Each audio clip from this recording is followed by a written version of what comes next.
ஆனால் அந்த வங்கிகளை தேசியமயமாக்கினால்தான் அது தாழ்த்தப்பட்டவர்களுக்கும் பிற்படுத்தப்பட்டவர்களுக்கும் விவசாயிகளுக்கும் கைவினைஞர்களுக்கும் போய் சேரும் என்று இந்திரா காந்திக்கு அறிக்கை கொடுத்தார்கள். அந்த அறிக்கையின் அடிப்படையில் வங்கிகளை தேசியமயமாக ஆக்க வேண்டும் என்று இந்திரா காந்தி முடிவெடுத்த நேரத்தில் அவருக்கு பக்கத்தில் இருந்த மொரார்ஜி தேசாய் நிதித்துறை அமைச்சர் முடியாது என்று கோப்பிலே மறுத்துவிட்டார். மறுத்துட்டாரு. கேபினெட் கொண்டு வராங்க, முடியல.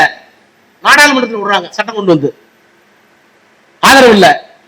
அன்றைக்கு 25 நாடாளுமன்றம் வைத்திருந்த கலைஞரும் திராவிட முன்னேற்ற கழகம் தான் கவலைப்படாதீர்கள், நாங்கள் இருக்கிறோம், அரசுடைமை ஆக்குங்கள், அது தாழ்த்தப்பட்டவர்களுக்கும் பிற்படுத்தவர்களுக்கும் போய் சேர வேண்டும் என்று சொன்ன தலைவர் தான் இந்த இயக்கத்தினுடைய தலைவர்.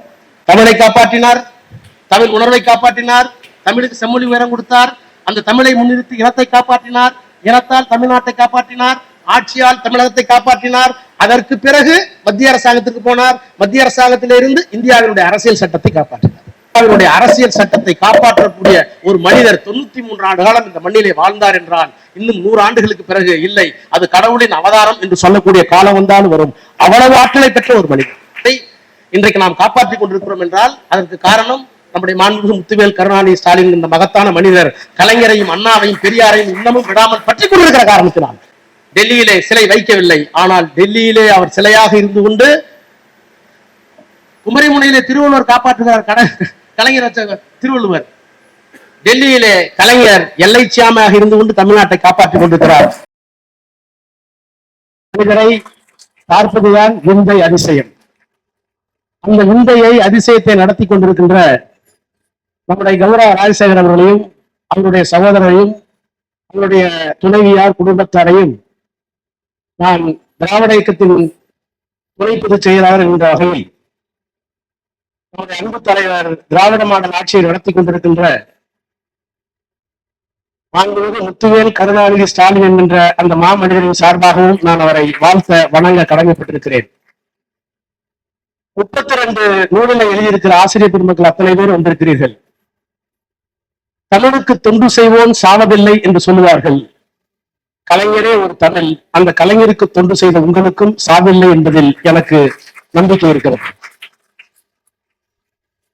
இந்த புத்தகங்கள் இன்னும் ஒரு 100 ஆண்டுகளுக்கு கழித்து யாராவது ஒரு மாணவன் கலைஞரை ஆய்வு செய்ய வேண்டும் என்று சொன்னால், திராவிட இயக்கத்தை ஆய்வு செய்ய வேண்டும் என்று சொன்னால், புத்தகம் சிறிதாக இருக்கலாம், ஆனா அதிலே சொல்லப்பட்டிருக்கிற கருத்துக்கள் இத்தனை பரிமாணங்களா ஒரு மனிதருக்கு. பேரறிஞர் அண்ணா மறைந்தார், மறைந்த போது சொன்னார், கலைஞர் எழுதினார், அழுதார்.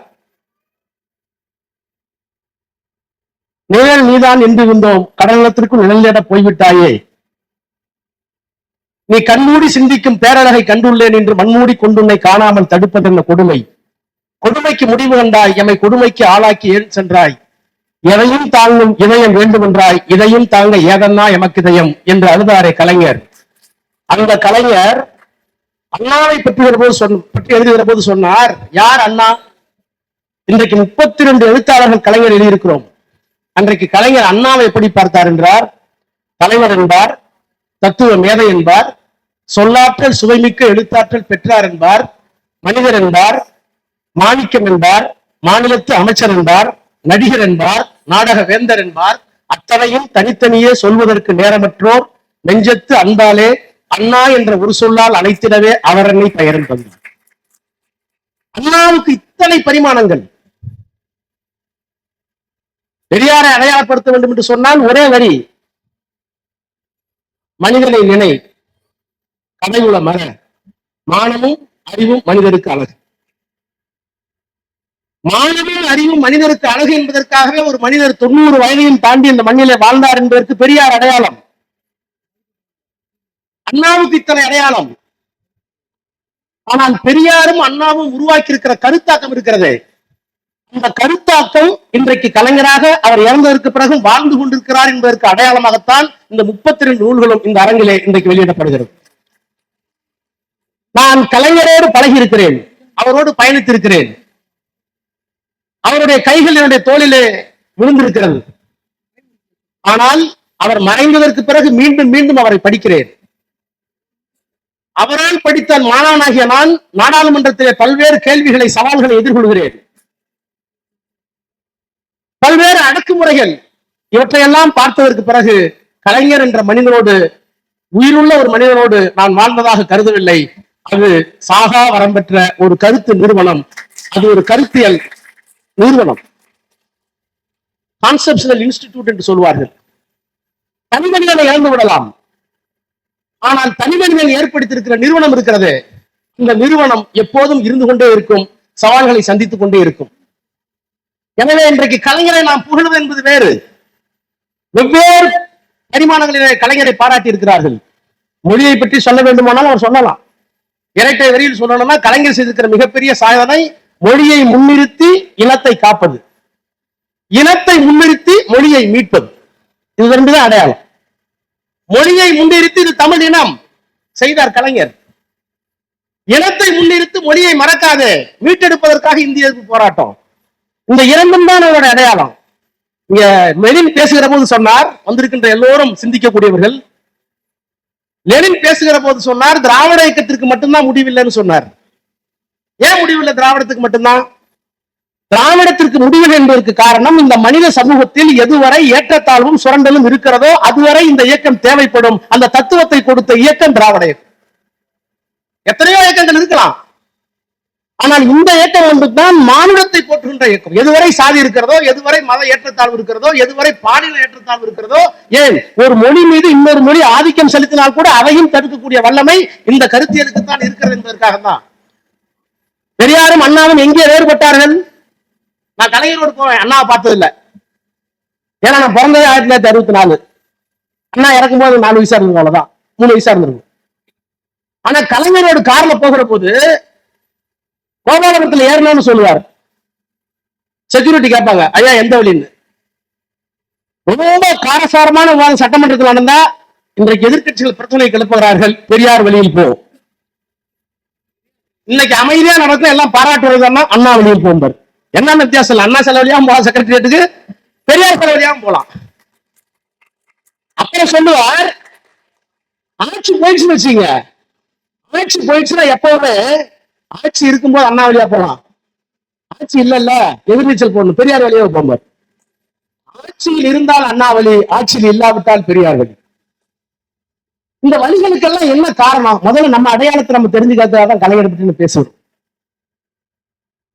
நான் சொன்னேன், மொழியை முன்னிறுத்தி இனத்தை காப்பது, இனத்தை முன்னிறுத்தி மொழியை மீட்பது. ஏன் இந்த மொழியை முன்னிறுத்தணும்? கலைஞர் எங்கே வந்து நிற்கிறார் என்றால், இந்த திராவிட தத்துவத்தில் நான் சொன்ன திராவிட தத்துவம் எங்க தேவைப்படுகிறது என்று, இந்த தத்துவம் தான் தமிழுக்குள் இருக்கின்ற தத்துவம், மொழிக்குள் இருக்கின்ற தத்துவம். வேற எந்த மொழியும் சமத்துவம் பேசவில்லை. அவர் சொன்னார், பெரம்பலூர்காரங்க கொஞ்சம் பேர் இருக்காங்க, ராஜா பெரம்பலூர், நீலகிரிக்கு போனாலும் என் பெரம்பலூர். என்ன காரணம்? யாவும் ஊரே யாவரும் கேளீர் என்று சொன்ன கலியம் பூங்குன்றம், பூங்குன்றம் தான் போட்டுவிட்டார். பூங்குன்றம் ஒரு ஊர். அப்போ இந்த மொழிக்கு இருக்கிற சிறப்பு வேற மொழிக்கெல்லாம் இல்லாத சிறப்பு. என்ன சிறப்பு என்று சொன்னால், இந்த மொழி மட்டும்தான் சமத்துவத்தை பேசியது. யாவும் ஊரே யாவரும் கேளீர், பிறப்புக்கும் எல்லா உயிர்க்கும். இந்த 2 தத்துவங்களையும் கொண்ட இந்த மொழியை செழுமைப்படுத்தினால்தான் இன அடையாளம் கிடைக்கும். இந்த இன அடையாளத்தை ஒருமைப்படுத்தினால்தான் இந்த உலகத்திற்கு இப்படி ஒரு இனம் இருந்தது. Dravidian stock. இதை சொல்லுவதற்கு அண்ணா தேவைப்பட்டார், பெரியார் தேவைப்பட்டார். ஆனால் அதை காப்பாற்றி உள்ளபடியே உலகத்திற்கு கொண்டு போய் சேர்த்த பெருமை கலைஞருக்கு மட்டும்தான் இந்த மண்ணிலே உண்டு என்பதற்காகத்தான் இந்த நூற்றாண்டு. ரொம்ப ஈஸியா சொல்லிடலாம், அவர் தமிழை எப்படி பாராட்டினார், தமிழுக்காக ஒரு ஆற்றிய எழுத்து எல்லாம் சொல்லிடலாம். அவர் எங்கெல்லாம் குசும்பப்பார் தெரியுமா? கவியரங்கத்தில் பேசினார். சிலம்பும் வளையும் சீர் மேகலையும் சிந்தாமணியுடைய குண்டலகேசியும் அன்னை தமிழின் அணிகளாய் ஆயின. கவியரங்கத்துல சிலம்பும் வளையும் சீர் மேகலையும் சிந்தாமணியுடைய குண்டலகேசியும் அன்னை தமிழின் அணிகளாய் ஆயின. பழந்தமிழர் பெருநூறுகள் நினைத்தவாறு படுக்கையிலே சாய்ந்திருந்தேன் ஒரு நாள்.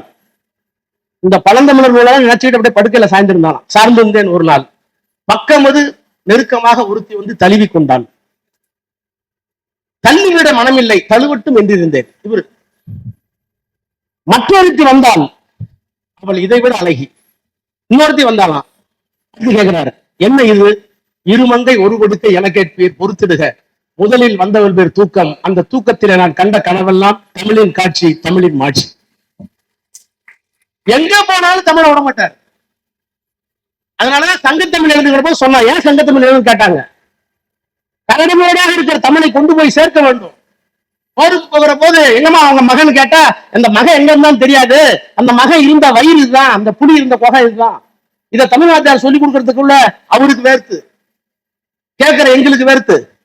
பார்த்தார், எங்குற்றான் உந்தன் மகன் என்னும் குரல் கேட்ட தாய் கிழவி பொங்குற்ற துயர் அடக்கி புலி போன இடம் நான் அறியேன், போர்க்களம் தான் போயிருக்கும், புலி இருந்த குகை இதுதான் என்று வயிற்றை சுட்டி காட்டிய புறப்பாட்டுடை தமிழ் அப்படின்னு எழுதினார். அப்போ தமிழை போற்றுவது மட்டுமல்ல, பக்தி இலக்கியங்களால் ஏற்பட்டிருக்கின்ற தமிழுக்கான சேதாரத்தை பிரித்து காட்டிய இயக்கமும் சொன்னார். இன்னொரு கவிதை சொல்றார், நரியின் பரியா யான கதை, நாரதர் பெண்ணாய் போன கதை, உரியை கண்ணன் உடைத்த கதை, ஊரார் போற்றிய பழைய கதை, பெரியில் துரும்பாய் ஆக்கியவர் பெரியார் தந்த பேரறிஞர். இந்த தமிழ் சாதாரண தமிழ், எங்க தமிழ் அந்த தமிழ் இல்லப்பா. இந்த நரி ஓடுற கதை, கண்ணை உடைச்ச கதை, வெண்ணையை திரும்ப கதை எல்லாம் எங்க தமிழ் கிடையாது. அதெல்லாம் இடையில வந்து விட்டுது. எங்க தமிழ் வேறு, எங்க தமிழ் சமத்துவம் பேசிய தமிழ், இந்த உலகத்திற்கு அறிவியலை வழங்கிய தமிழ். தொல்காப்பியர் நாங்க, நான் தான் இலக்கணம் எழுதுவாருன்னு பார்த்தேன். இந்த உலகம் பஞ்சபூதங்களால் ஆனது, கடவுளால் படைக்கப்படவில்லை. நான் சொல்லல, ஏன்னா நான் எது சொன்னாலும் உடனே கடவுளால் படைக்கப்படவில்லை ராஜா சொல்லிவிட்டார், கடவுளுக்கு எதிரி. கடவுளுக்கு எதிரி இப்ப புதுசா சொல்றோம், நாங்க எப்பவுமே கடவுளுக்கு எதிரி தான், இருந்தா எதிரி இல்ல, எனக்கு பிரச்சனை தானே.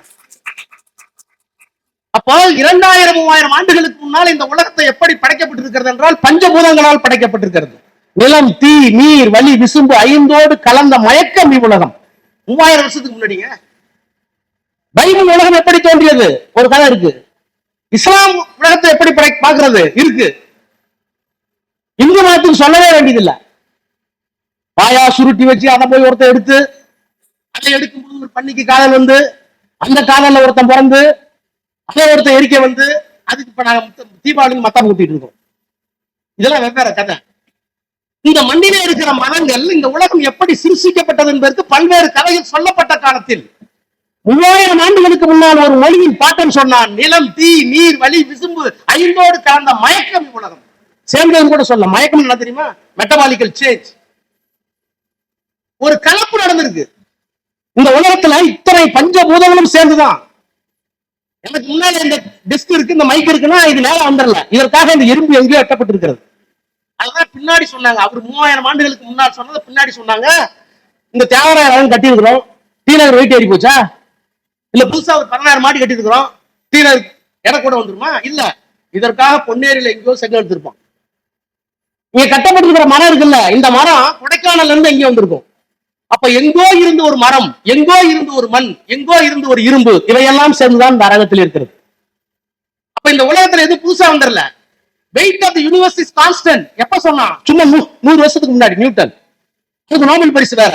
இந்த உலகத்தின் எடை மாறாது இருக்கிறது என்பதை சொல்லுவதற்கு நோபல் பரிசு நியூட்டனுக்கு.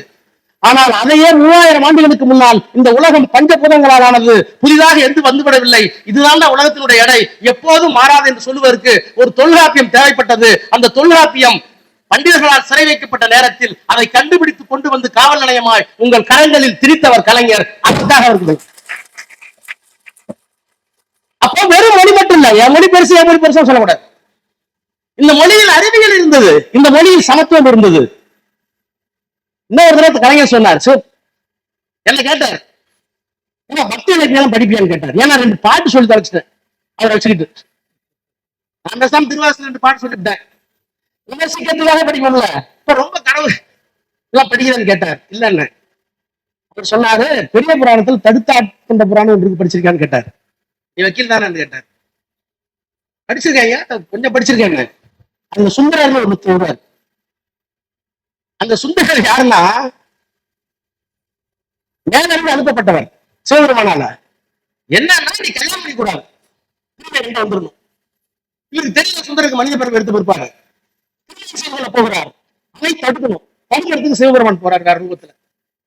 போன உடனே நீ எனக்கு அடிமையாக இருக்கிற, நீ திருமணம் செய்வதற்கு உரிமை இல்லைங்கிறார். வேறு இடத்துல இருந்து சிவபெருமான்.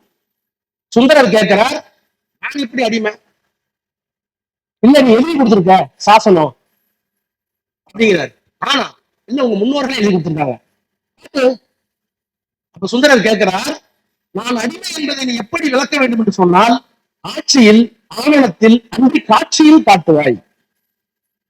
இது சோர்ஸ் ஆஃப் எவிடன்ஸ். அவ்வளவுதான். இன்னைக்கு இந்தியன் எவிடன்ஸ் ஆக்ட மோடி மாத்திட்டாரு. இந்தியன் எவிடன்ஸ் ஆக்ட மாத்திட்டாரு. இந்தியாங்கிற பாரதங்கிறாங்க, எல்லா பேரையும் மாத்திட்டாங்க. உங்களால் மாற்ற முடியாத ஒரே ஒரு இடம் தமிழ்நாடு. தமிழ் முத்துவேல் கருணாநிதி ஸ்டாலின் என்ற மகத்தான மனிதனுக்கு பின்னால் இருக்கின்ற ஆயிரம் தொண்டர்கள். அப்போ ஆட்சியில் ஆவணத்தில் அன்றி காட்சியில். ஆட்சியில்னா கஷ்டம். சட்டம் எல்லா இடத்துலையும் அங்கீகரிக்கிறது. எது சட்டம்? இப்ப நீங்க உதவிக்கு வந்தீங்கன்னா, நீதிக்கு வந்தீங்கன்னா, அங்க ஒரு மலையாள மக்கள் இருக்காங்க. ஒரு பெண்ணை பார்த்து ஒரு ஆணை பார்த்து திருமணம் செஞ்சு வச்சிருவாங்க. திருமணம் செய்ய மாட்டாங்க, திருமணத்தை நிச்சயித்து விடுவார்கள். அதற்கு பிறகு அவர்கள் தாம்பத்தியம், உடலுறவு உட்பட தாம்பத்தியம் வைத்துக் கொள்ளலாம் 90 நாளைக்கு. 90 நாளைக்கு பிடிக்கலாம், பிடிச்சிருந்தா கல்யாணம், பிடிக்கலாம் நினைக்கலாம். இப்படி ஒரு நடைமுறை இன்னும் இருக்கு. நான் புதுசா சொல்ல, நீதிமன்றங்கள் ஏற்றுக்கொள்கின்றன. ஏன்னா அது வந்து கஸ்டம்ஸ் பிரிவைல்ஸ் சொசைட்டி. இந்த சமூகத்தில் இருக்கின்ற பழம்பெரும் நடவடிக்கையை ஏற்றுக்கொள்ள கஷ்டம். அப்ப ஆட்சியில் இருக்கணும், இன்னொன்னு எதுல இருக்கணும்? ஆவணத்தில் இருக்கணும், டாக்குமெண்ட் இருக்காப்ப.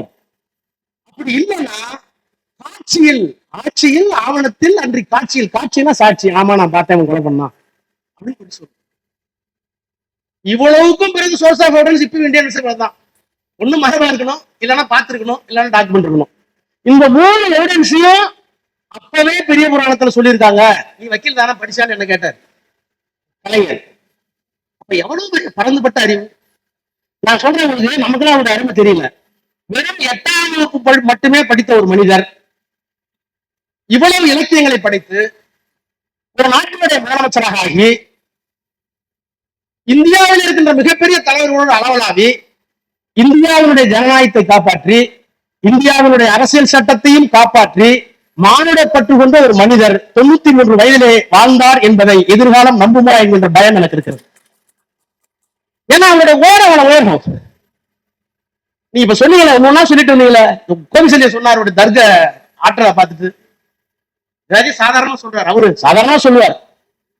நான் ஹைகோர்ட்டுக்கு ஒரு ஃபங்க்ஷன் போயிட்டு இருந்தோம், உயர்நீதிமன்றத்துல ஒரு நிகழ்ச்சி. நான் கலைஞர் என் தோல்ல கை வச்சுட்டு வர்றாரு, லிப்ட் திறக்குது. நாங்க ஒரு 6-7 போய் போயிட்டோம், மேல போகல, வெயிட் கூட இருக்கு, இறக்குனாங்க. அந்த லிப்ட் பையன் சொன்னா, சார் அது 5 பேர் தான் சொல்லலாம் போலாம்னா. கலைஞர் சொன்னாரு, என்ன ஏன் லிப்ட் பாஞ்சாலி லிப்டான்னு கேட்டார். ஒரு நிமிஷம், என்ன லிப்ட் பாஞ்சாலி லிப்டான்னு கேட்டார். அது மாதிரி அவருக்கு வருகின்ற அந்த சமூகத்தை பத்தி கொஞ்சம் இல்ல. ஆனால் எந்த ஆக்ரோஷமா இருக்காரு அதை பார்க்கணும். நீங்க இதெல்லாம் சாதாரண சொல்லிட்டு போயிடலாம். தமிழ்நாட்டுடைய முதலமைச்சர் அண்ணா மறைவதற்கு பிறகு அவருக்குள்ள நிச்சயமா ஒரு தாழ்வு மனப்பாடம் இருந்திருக்கும். இதை மறைக்க வேண்டிய அவசியம் இல்லை. ஏன்னா நிதியமைச்சர் வெளிநாட்டு கல்வியில படித்தவர், சமஸ்கிருதத்தில் பெரிய புலமை பெற்றவர், ஒரு மாநிலத்தினுடைய முதலமைச்சராக இருந்தவர், இந்திரா காந்தி அமைச்சர், பினான்ஸ் மினிஸ்டர். முதலமைச்சர் போய் பாக்குறாரு, அவருக்கு திமுக தட்டு கட்டு கட்டுன்னு இருக்கும். ஏன்னா திராவிட இயக்கம் பிரிவினவாதம் பேசுகிறது, இது தமிழ் மொழியின் தனியா பிரிச்சுட்டு போறாங்க என்றெல்லாம் எண்ணிக்கொண்டிருக்கிற ஒரு நிதியமைச்சர். இவர் போறாரு, உட்கார்றாரு, பூங்கத்து கொடுக்குறாரு, லெட்டர் கொடுக்குறாரு, இத்தனை ஆயிரம் கோடி எனக்கு வேணுங்கிறாரு. அவர் எரிச்சலோடு சொல்லுகிறார், என்ன நான் என்ன பணம் காய்க்கிற மரமா? அவர் முதலமைச்சர்.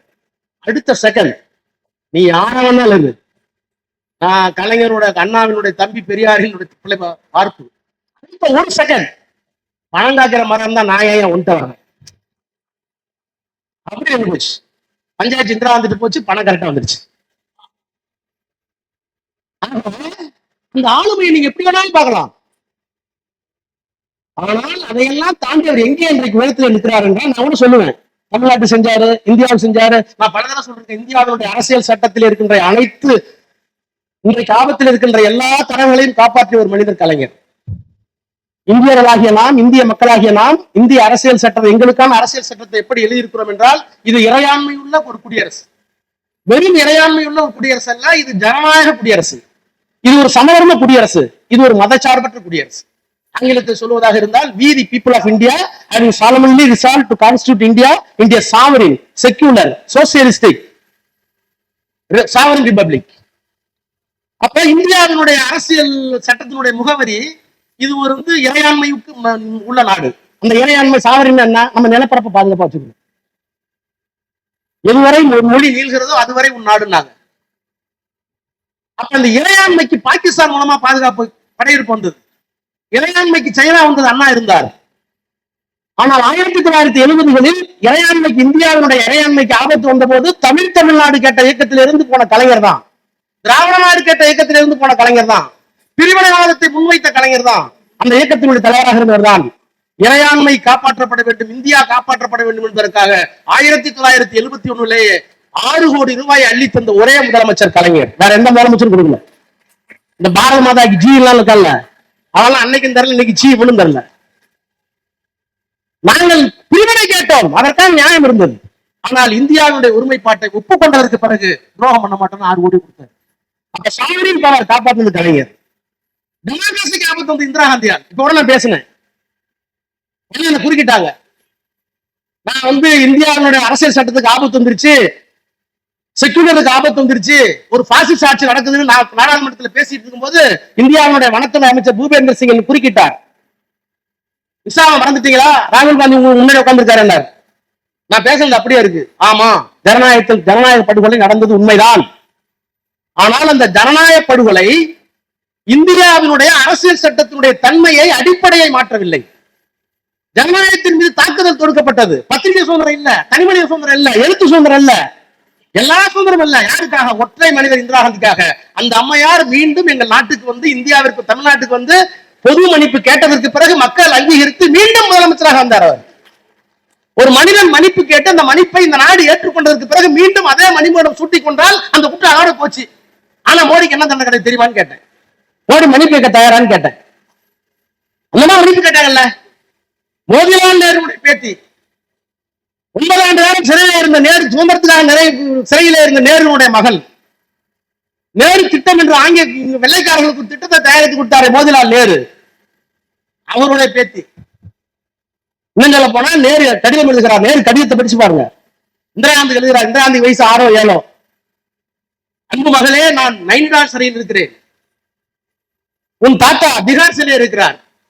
உன்னுடைய அம்மா கமலா நேரு மல்லக்கா சிறையில் இருக்கிறார். 3 பேரும் 3 திசையில் இருக்கிறோம். நீ ஆனந்த பவனத்தில் ஆனந்தமாக இருக்க வேண்டும். ஏனென்றால் நாங்கள் நாட்டுக்காக இருக்கிறோமே தவிர நாங்கள் திருடர்கள் அல்ல என்று எழுதிய அந்த நேருடைய மகன் மன்னிப்பு கேட்டார்.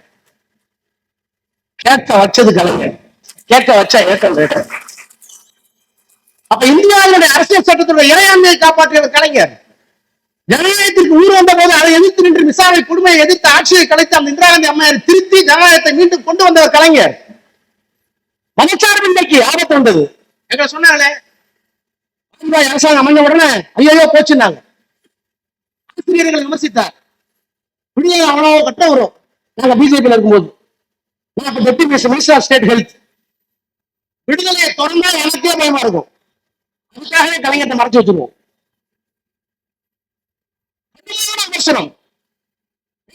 பெரியார் மறந்து விட்டார் கலைஞர். என்ன சொன்னார்? மறந்து விட்டார் கலைஞர். அவரே எழுதுவார் ஆசிரியர். கேட்டாரு, இப்ப நீங்க கட்டுற இல்ல என்னக்கா விடுதலையை காணுங்கிறாரு. நானும் சொன்னாலும் சேர்ந்து முடிவு பண்ணி எனக்கு விடுதலை காட்டுறதுல மோசமா வந்து கட்டுறேன். கஷ்டம் பார்த்தாரு. எனக்கு விடுதலை எங்கன்னு கேட்டாரு. முடிச்சோம். எங்க விடுதலைன்னு கேட்டாரு. இந்த இருக்கீங்க அது எல்லாம் வந்திருக்கான்னு பார்த்தேன். எடுத்து வந்தாரு. பார்த்தேன். இதுதான் மறைச்சாங்க ராமண்ணன். இப்படி இருந்தாலும் அவர் வீரமணி இல்லைன்னா ஈரமணின்னார்.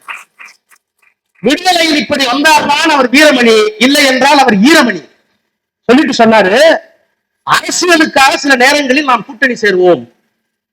கூட ராஜாஜியுடன் சேர்ந்த போது விமர்சனங்கள் வந்தது. நாமும் இப்போது சேர்ந்திருக்கிறோம். ஆனால் இந்த விமர்சனங்களை உள்வாங்கிக் கொண்டு இந்த நாட்டினுடைய அடிப்படை மதச்சார்பின்மைக்கு ஆபத்து வராமல் பார்த்துக் கொள்ள வேண்டியது கடமை என்று சொன்ன கலைஞருக்கு பக்கத்தில் இருந்தது நானும் அண்ணன் சண்முகநாதனும். இதை நான் எழுதியிருக்கேன் கட்டுரையிலே. எப்படி காப்பாத்தினார் எனக்கு நல்லா தெரியும். இந்த ஆள் காரில் வந்தாருன்னா சீரட் குடிக்காம இருக்க மாட்டாருன்னு தெரியும். அவரு சீரட் குடிக்கிறோம், குடிப்பாருன்னு தெரியும். அவர் முடிக்கிறாருன்னு வச்சுங்க. காரி வரும்போது சொல்லிட்டேன், நீ சீரட் குடிப்ப, உன்னை ஏத்திட்டு போற விழுப்புரம் வரைக்கும். ஆனா அவனை சிகரெட்டை தொடப்படாது, தொடர்ந்து இருக்கிறதா நடக்கும் அப்படின்னு ஒருத்தர் கட்டி அவன் 5 நிமிஷம் சீரட் குடிக்கிறதா இருக்கும் அப்படின்னு அழைச்சிட்டு போறது ஒரு பெரிய கலை தானே. இந்து மத வெறியர்களாக இருந்த பிஜேபியை, RSS, ஜனசங்கத்தை கூட்டணியில வைத்துக் கொண்டு உங்கள் மூலாதார கொள்கை எது? ஆர்டிகல் 370, காஷ்மீரத்துக்கு 370. உங்கள் மூலாதார கொள்கை எது? பொது சிவில் சட்டம். இன்னொன்னு ராமருக்கு கோயில், பாபு பஸ் எடுத்து விட்டு மசூதியை எடுத்து விட்டு கோயில். வழங்கப்பட்டிருக்க சிறப்பு அதிகாரம் 370, பொது சிவில் சட்டம். இதுதான் உங்க மூலாதார கொள்கையை. அது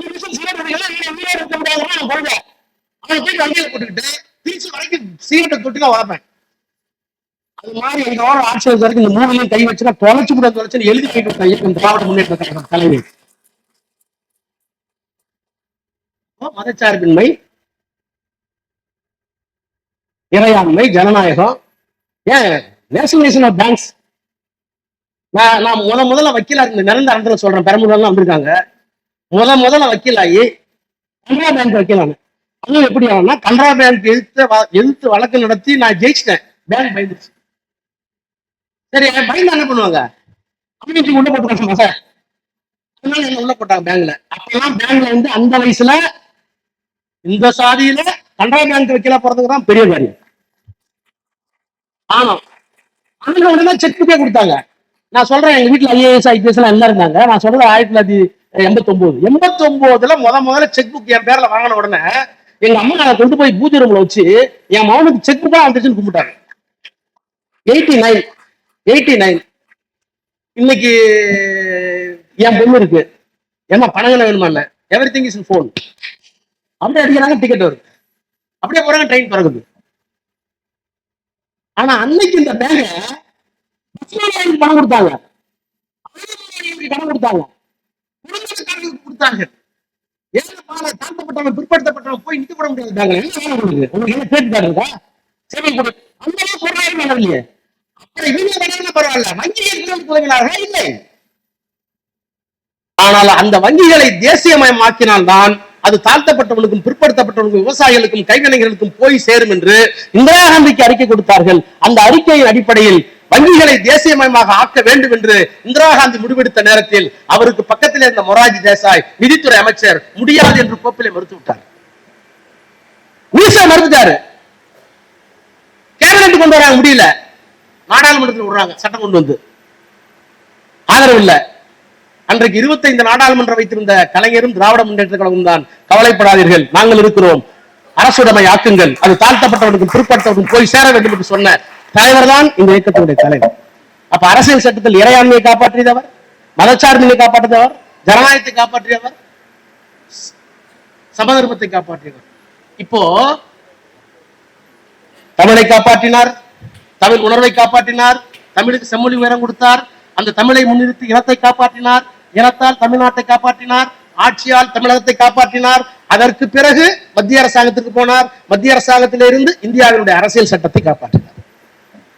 அப்ப திருவாரூரில் ஒரு சாதாரண குடும்பத்தில் எந்த பெருமிதமும் இல்லாமல், சாதி பெருமிதமும் கிடையாது, அந்த பெருமிதம் இல்லாமல், இன்னும் சொல்ல போனா சமூக இழிவோடு ஒரு இளைஞன் எந்த பின்புலமும் இல்லாமல் தமிழை நேசித்து, பெரியாரை நேசித்து, அண்ணாவை ஆட்கொண்டு, அதற்கு பிறகு சட்டமன்ற உறுப்பினராக, எழுத்தாளராக, பேச்சாளராக, இத்தனை பன்முக பரிமாணத்தோடு 32 ஆசிரியர்கள் இருக்கிறீர்கள். உங்களை எல்லாம் நான் வணங்குகிறேன்.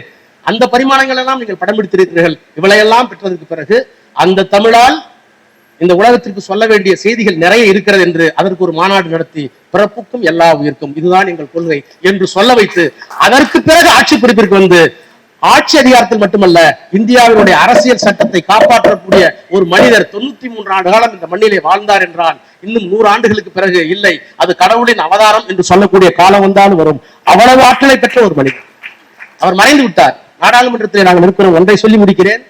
இந்த தமிழ்நாட்டை, தமிழ்நாட்டுடைய கலாச்சாரத்தை, தமிழ்நாட்டு தனி அடையாளத்தை, தமிழ் இனத்தினுடைய தனி அடையாளத்தை இன்றைக்கு நாம் காப்பாற்றிக் கொண்டிருக்கிறோம் என்றால் அதற்கு காரணம் நம்முடைய மாண்புமிகு முத்துவேல் கருணாநிதி ஸ்டாலின் இந்த மகத்தான மனிதர் கலைஞரையும், அண்ணாவையும், பெரியாரையும் இன்னமும் விடாமல் பற்றி கொண்டிருக்கிற காரணத்தினால். நான் சொல்லட்டுமா, கலைஞர் இறந்து விட்டார், இத்தனை சிலைகள் வைத்திருக்கிறோம். டெல்லியிலே சிலை வைக்கவில்லை, ஆனால் டெல்லியிலே அவர் சிலையாக இருந்து கொண்டு குமரிமுனையிலே திருவள்ளுவர் காப்பாற்றுகிறார். கலைஞர் வச்ச திருவள்ளுவர். டெல்லியிலே கலைஞர் எல்லைச்சாமியாக இருந்து கொண்டு தமிழ்நாட்டை காப்பாற்றிக் கொண்டிருக்கிறார். அந்த எல்லைச்சாமி அங்கு இருக்கிற வரை தமிழனை, தமிழ்நாட்டை ஒருவனும் ஒன்னும் புடுங்கிவிட முடியாது என்பதை இந்த நேரத்திலே சொல்லி, கலைஞர் வாழ்க, வாழ்க. அவர் நம்மோடு வாழ்ந்து கொண்டிருக்கிறார் என்று சொல்லி விடைபெறுகிறேன். நன்றி, வணக்கம்.